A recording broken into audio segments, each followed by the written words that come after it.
Yo guys, it's Steve with The Forge. Super happy to be here again today. If you can see my reflection in the back, that's kind of cool, right? I'm in my work truck.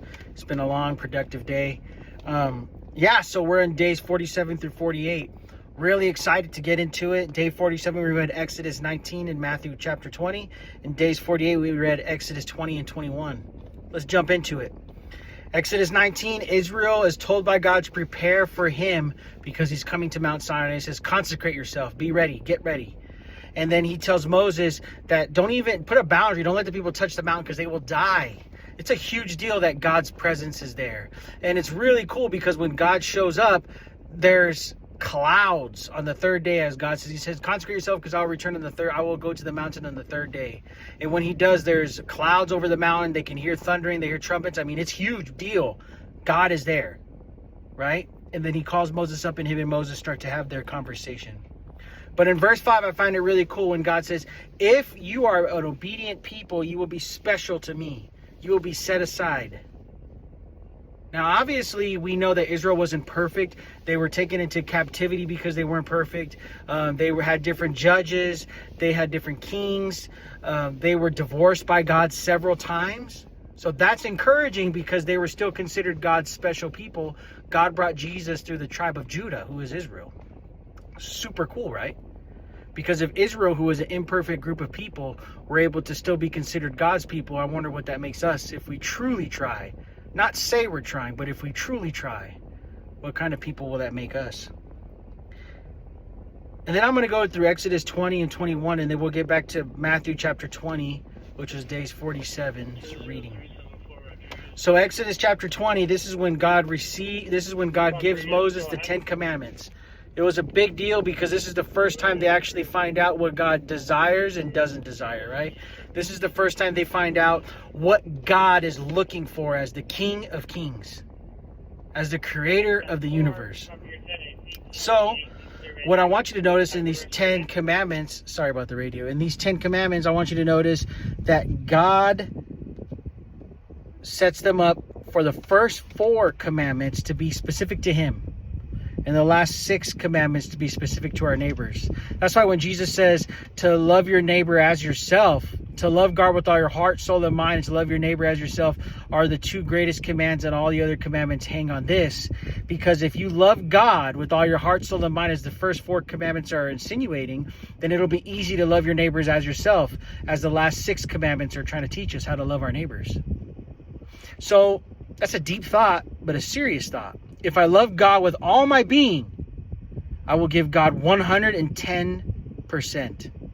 And because I love God with all of my being, I will inadvertently love myself because I know God created me in a special image, even on my roughest days. God created me in his image, not my special image.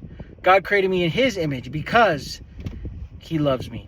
And because of that, since I love myself because of who God created me to be, then I will love my neighbors because I love myself so much. And I won't want to do harm against my neighbors.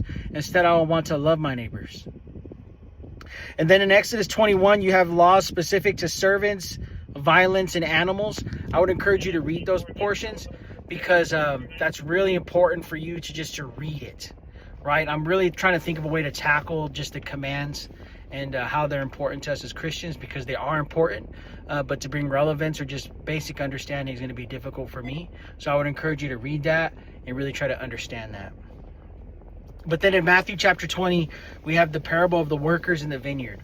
And I'm going to paraphrase a hardcore, but you got different workers and they all are speaking to this master, and the master is saying, if you do this, you're going to receive this. If you do this, you're going to receive this. And different workers come, and at the end of the day, there's a guy who shows up just for a couple hours and he receives the same payment as the guy who's been there, let's just say, for a couple of days, right? I'm paraphrasing.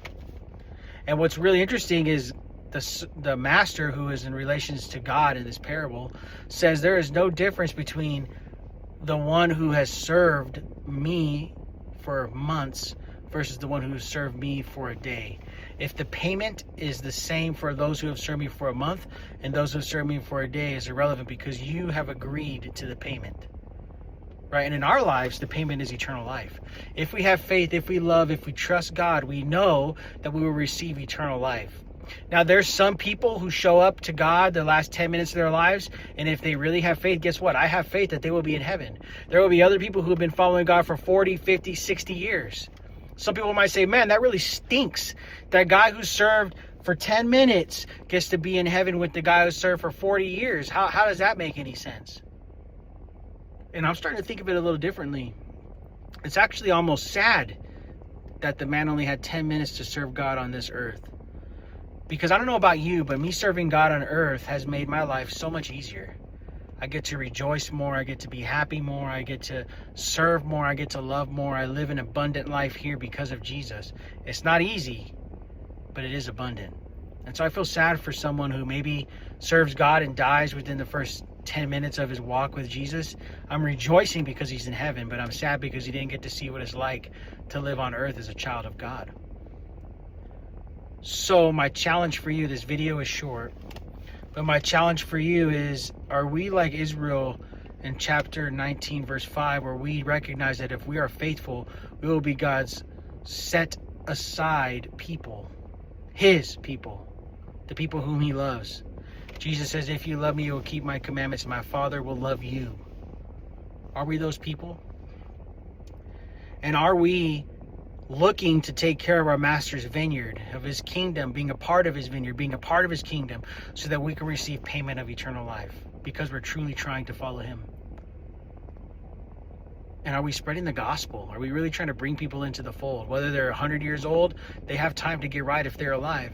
Or if they're 10 years old, they have time to get their life right and get with God. So I challenge you today to enjoy your life, to enjoy the moment, to live in the presence of God and seek to be obedient. Remember that the Israelites weren't perfect and they were still considered a people set aside for God. So I want to challenge you to be a people set aside for God too. God bless. Have a great day.